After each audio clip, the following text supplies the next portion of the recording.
Pixel 6a ஃபைனலாக இந்தியாவில் launch பண்ணிட்டாங்க. இந்த ஃபோனை அனௌன்ஸ் பண்ணதுலேருந்து நிறைய பேர் இந்த ஃபோனுக்காக வெயிட் பண்ணிட்டு இருந்தாங்க வாங்கலான்ட்டு. பட் இப்போ பார்த்தீங்கன்னா இந்த ஃபோனோட ஸ்பெசிஃபிகேஷனை பார்த்ததுக்கப்புறம் 44,000 போட்டு இந்த ஃபோனை வாங்கணுமாடா அப்படின்ட்டு தோன்ற அளவுக்கு இந்த ஃபோனோட ஸ்பெசிஃபிகேஷன் இருக்குது. ஏன்னா உண்மையாகவே அப்படி தான் இருக்குது. இதில் நெகட்டிவ்னு சொல்கிறதுக்கு நிறைய விஷயங்கள் கொடுத்துருக்காங்க.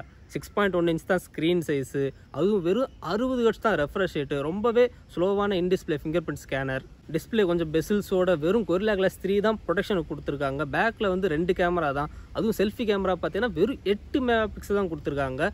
பேட்டரி வந்து ஓரளவுக்கு கொடுத்துருந்தாலும் சார்ஜர் பார்த்தீங்கன்னா வெறும் 18 வாட் தான் சார்ஜிங் சப்போர்ட் கொடுத்துருக்காங்க. அந்த சார்ஜரும் பாக்ஸில் கொடுக்க மாட்டாங்க. ஹெட்ஃபோன் ஜாக் கிடையாது, SD கார்டு சப்போர்ட் கிடையாது. டுவெல் சிம்மாக இருந்தாலும் ஃபிசிக்கலாக உங்களால் ஒரு சிம் தான் போட முடியும், சிம் சப்போர்ட் தான் கொடுத்துருக்காங்க. ஸோ ஓவராலாக இந்த ஃபோனோட ஸ்பெசிஃபிகேஷன் பார்த்தீங்கன்னா ஏதோ 20,000 ஃபோனில், ஆக்சுவலாக இப்போ 20,000 இதை விட நல்ல ஸ்பெசிஃபிகேஷனாக கொண்டு வந்திருக்காங்க. ஸோ இந்த ஃபோனை 44,000 போட்டு வாங்கணுமன்ற மைண்ட் செட் தான் நிறைய பேருக்கு இப்போ வந்துருச்சு.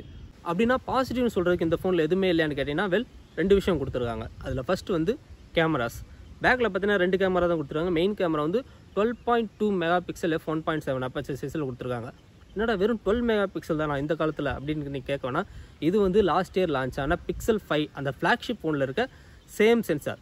ஆக்சுவலாக Pixel 4லேயும் இதே சென்சார் தான், 3, 2 எஸ் ரொம்ப ரொம்ப பழைய சோனி சென்சார் தான் இது. பட் இன்னமுமே ஒரு ஒர்த்தான சென்சார் தான் சொல்லணும். இந்த ஃபோன்லேருந்து வர்ற ஃபோட்டேஜ் பார்த்தீங்கன்னா நல்ல குவாலிட்டியாக நல்ல ஷார்ப்னஸாக இருக்கும். முக்கியமாக HDR டைனாமிக் ரேஞ்சில் பிக்சல் அடிச்சுக்க ஆளே கிடையாது, அந்த மாதிரியான ஒரு ஃபோட்டோஸ் கொடுக்கும். நைட் சைட்லாம் பார்த்தீங்கன்னா இதுக்கு ஈக்குவலான ஃபோட்டோஸ் வந்து Huawei ஃபோன்ஸில் மட்டும்தான் எடுக்கும். அந்தளவுக்கு ஒரு பகலில் ஃபோட்டோ எடுக்கிற ஃபீல் கிடைக்கும் நைட் சைட்லாம். அந்தளவுக்கு ஒரு சூப்பரான சென்சார் தான் இந்த சென்சார். ஃப்ளாக்ஷிப் லெவல் அந்த iPhone S22 Ultra அதுக்கு ஈக்குவலான ஃபோட்டோஸ் வந்து கண்டிப்பாக நீங்கள் இந்த ஃபோனில் எடுக்க முடியும். OS கொடுத்துறதுனால நல்ல ஒரு லோ லைட்டு ப்ளஸ் வீடியோக்குமே இது ரொம்ப ஹெல்ப்ஃபுல்லாக இருக்கும். அடுத்து ஒரு 12 மெகா பிக்சலுக்கான அல்ட்ரா வைடு கொடுத்துருக்காங்க. இதுலேருந்து வர ஃபோட்டோஸுமே ரொம்பவே சூப்பராக இருக்கும். டெலஃபோட்டோ லென்ஸ் கிடையாது, மேக்ரோ இல்லை போர்ட்ரேட் ஷாட் எடுக்கிறதுக்கான டெப்த் சென்சார்லாம் எதுவுமே கொடுக்கல. பட் டெப்த் சென்சார் இல்லைன்னு நீங்கள் கவலைப்படவே தேவையில்லை. கூகுள் வந்து அவங்களோட AI யூஸ் பண்ணி சூப்பரான ஒரு போர்ட்ரேட் ஷாட்டை எடுக்க முடியும். அடுத்து பார்த்தீங்கன்னா 8 மெகா பிக்சலுக்கான selfie camera. 8 mega pixel selfie கேமராலாம் எந்த காலத்தில் போச்சுன்னே தெரில. பட் இவங்க கொடுத்துருக்கறனால இது ஒரு மட்டமான கேமரா அப்படின்லாம் நினைக்க வேணாம். நான் டெஃபினட்டாக சொல்லுவேன், 50,000 இன்றைக்கி ரேஞ்சில் இருக்க எந்த ஃபோன் எடுத்துட்டாலும் இதுதான் one of the best selfie ஃபோனாக இருக்கும். அந்தளவுக்கு ஒரு குவாலிட்டியான செல்ஃபி கேமரா வந்து இந்த 8 மெகா பிக்சலில் கொடுத்துருப்பாங்க. வீடியோ கெப்பாசிட்டி பார்த்தீங்கன்னா 4K 60 வரைக்கும் பேக்கில் எடுக்க முடியும். 1080p 24 FPSல எடுத்துக்கலாம். ஃப்ரண்ட்டில் வந்து 1080p 30 தான் எடுத்துக்கலாம். நான் இல்லை, இப்போ எல்லா யூடியூபர்ஸுமே பார்த்தீங்கன்னா பிக்சலோட கேமராவை ரொம்ப புகழ்ந்து தள்ளுவாங்க. ஒரு சில பேர் DSLRக்கு ஈக்குவலாக கூட பேசுவாங்க. இதை கேட்ட உடனே நம்ம ஒரு கேமரா ஃபோன் வாங்கணும், கேமரா நல்லா இருக்கிற ஃபோன் வாங்கணும், அப்போ அதுக்கு பிக்சல் தான் கரெக்டாக இருக்கும்ன்ட்டு உடனே போக வேண்டாம். அவங்கள ஒரு நிமிஷம் கேளுங்க. அதாவது கலர்ஸ், இந்த ஃபோன்லேருந்து வர ஃபோட்டோஸ் வந்து டீட்டெயில்ஸு, ஷார்ப்னஸ், டைனாமிக் ரேஞ்செலாம் வேறு லெவலில் இருக்கும், அதிலலாம் டவுட்டே கிடையாது. பட் கலர்ஸ்ன்று வர்றப்போ ஒவ்வொரு பிராண்டுக்கு ஒவ்வொரு மாதிரியான கலர்ஸ் கொடுப்பாங்க. இப்போ ஐஃபோனில் பார்த்தீங்கன்னா நேச்சுரலான ஒரு கலர்ஸ் கிடைக்கும், ஆனால் வார்மாக இருக்கும். சாம்சங்கில் பார்த்தீங்கன்னா கொஞ்சம் ஆர்டிஃபிஷியலாக இருக்கும். இப்போ விவோ, ஓப்போலாம் பார்த்தீங்கன்னா ஒரு பியூட்டிஃபையாக இருக்கும். அந்த ஃபோனில் எடுக்கும்போது பார்க்குறதுக்கு நல்லாயிருக்கும். கண்டிப்பாக அது நேச்சுரல் கலர்ஸ் இல்லைன்னு தெரியும், பட் பார்க்குறதுக்கு நல்லாயிருக்கும். அந்த மாதிரி தான் பிக்சல் ஃபோன்ஸ்லாம் பார்த்தீங்கன்னா நேச்சுரலாக தான் இருக்கும். பட் பிக்சலோட ட்ரேட்மார்க்கான ஒரு கான்ட்ராஸ்டான லுக்கு கொடுக்கும். கொஞ்சம் வந்து ஷார்ப்னஸ் அதிகமாகவும் ஒரு பிளாக் ஷேடு இருக்கும் அந்த ஃபோட்டோஸில். இப்போ யூஎஸ் மாதிரியான கண்டிஷன்ஸில் பார்த்தீங்கன்னா அது ரொம்பவே நல்லாயிருக்கும். பட் இந்தியாவில் வந்து மேக்ஸிமம் வெயில் அடிக்கிற சுச்சுவேஷனில் எடுக்கும்போது கொஞ்சம் ஃபோட்டோஸ் வந்து இன்னுமே டார்க்காக நம்மளுக்கு ஃபீல் ஆகும். என்னடா அது டீட்டெயில் இல்லையா, இல்லை கொஞ்சம் டார்க்காக இருக்க மாதிரியா தோணும். ஸோ ஒரு சில பேர் கேமராக்காக இந்த ஃபோன் வாங்கணும் முடிவு பண்ணிங்கன்னா நிறைய கம்பேரிசன் வீடியோ பாருங்கள், அதாவது ஃபோட்டோ கம்பேரிசன். அதை பார்த்துட்டு அதுக்கப்புறம் அந்த கலர்ஸ் உங்களுக்கு பிடிச்சிருந்துச்சுன்னா பிக்சலை கன்சிடர் பண்ணுங்கள். ரெண்டாவது ரீசன் பார்த்தீங்கன்னா சாஃப்ட்வேர். உங்கள் எல்லாருக்குமே தெரியும் ஆண்ட்ராய்டு வந்து கூகுளுக்கு கீழே தான் வரும். அதனால் பார்த்தீங்கன்னா இந்த ஃபோனில் லேட்டஸ்ட்டான ஒரு ஸ்டாக் ஆண்ட்ராய்டு எக்ஸ்பீரியன்ஸ் தான் கிடைக்கும். ஆண்ட்ராய்டு 12 தான் இந்த ஃபோன் ரன் ஆகிட்டு இருக்குது. ஆட்ஸ் இருக்காது, ப்ளோட்வர்ஸ் இருக்காது, அப்டேட்லாம் சும்மா ஃபாஸ்ட்டாக ஃபஸ்ட்டு வந்து பிக்சல் ஃபோனுக்கு தான் வரும். அது மட்டும் இல்லாமல் 3 வருஷத்துக்கான அப்டேட் வந்து ப்ராமிஸ் பண்ணியிருக்காங்க.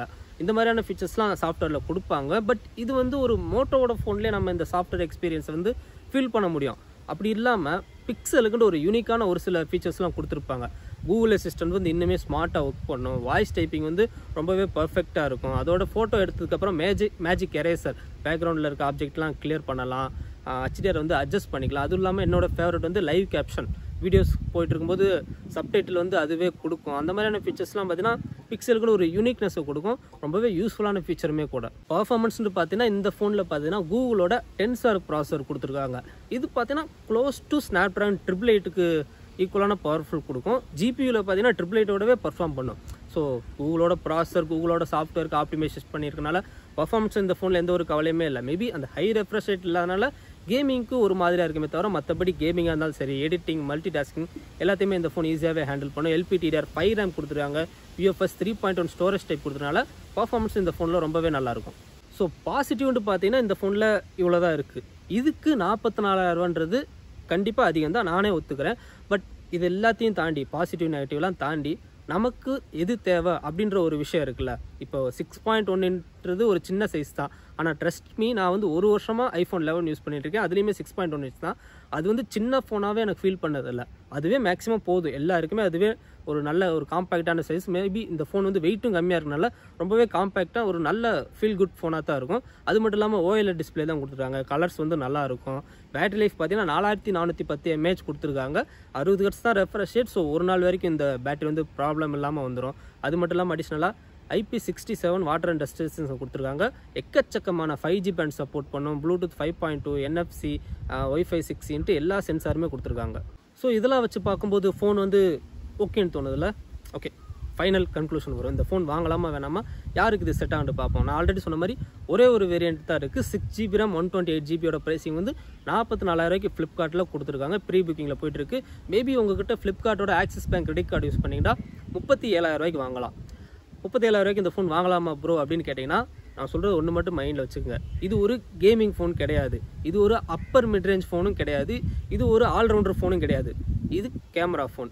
உங்களுக்கு வந்து கேமராஸ் வந்து ரொம்ப முக்கியம். நான் டெய்லி ஃபோட்டோஸ் எடுப்பேன், டெய்லி சோஷியல் மீடியாவில் போடுவேன், இல்லை டெய்லி அதை கம்ப்யூட்டரில் கொண்டு போய் எடிட் பண்ணுவேன் அப்படின்ற ஆளுக்கு தான் இந்த ஃபோன் கண்டிப்பாக செட் ஆகும். அவங்களாம் கண்ணை முடிக்கிட்டு பிக்சலை வாங்கலாம்.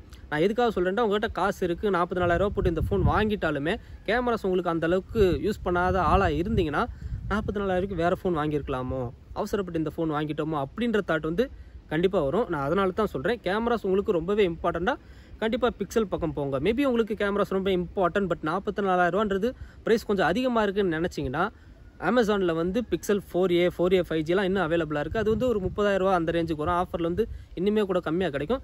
அதெல்லாம் நீங்கள் ட்ரை பண்ணுறது பெட்டர் சாய்ஸாக இருக்கும். ஸோ வீடியோ பற்றின கருத்துக்கள் ஏதாச்சும் கமெண்ட்டில் சொல்லுங்கள். அடுத்த நல்ல ஒரு வீடியோவில் பார்க்கலாம். தேங்க்ஸ் ஃபார் வாட்சிங்.